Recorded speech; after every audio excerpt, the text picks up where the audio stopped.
Hello, welcome to Pastor Jerone TV. Good morning, everyone. Get up out of that bed and give God the glory that's due his holy and majestic name.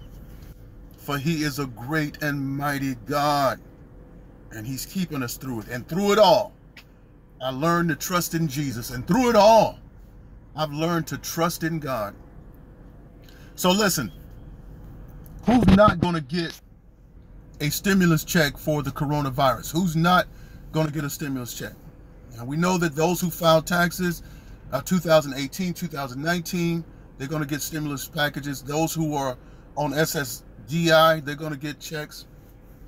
Those who are on SSI, they're going to get checks. Those who have been laid off from their jobs because of the coronavirus, the stimulus package is going to send money to their jobs, and the jobs is going to continue to pay them their bi-weekly checks or weekly checks, or monthly checks, plus a stimulus check. But those who are not going to get a stimulus check are those who are behind on their taxes.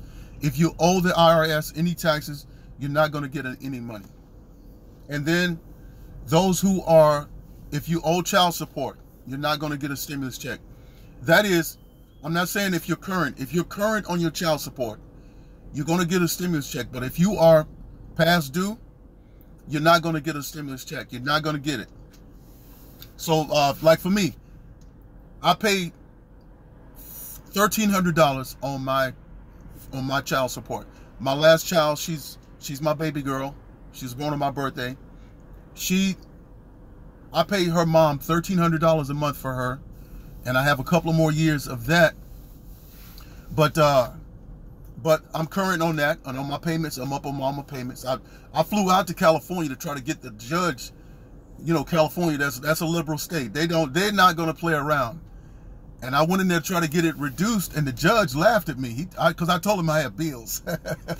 I told him I had bills, and he laughed at me. Everybody in the courtroom laughed at me, and he says, "Well, we all have bills." And I went in there to get them to go down. They went up another $100 or so. So, yeah, that's what I paid. I went through it. My ex-wife had the affair, and then I ended up paying this amount of money. But I paid more for my other children. It was a lot more than that. I'm just down to my last child. What I'm saying is sometimes the government should look into situational stuff, but sometimes they just look at stuff that's black and white on paper, you know. So just like people being behind on their taxes, people being behind on their child support, there's situations. Some situations are different from others. But nevertheless, it is what it is. And if you are behind on your child support, you're not going to get the stimulus check. If you owe taxes, if you're past due on your taxes, you're not going to get the stimulus check. And I think that's fair too. But anyway, either way, whether you get the check or not, the thing is you're healthy, you're here, and God is with you. All right? Stay blessed. This is Pastor Jerome.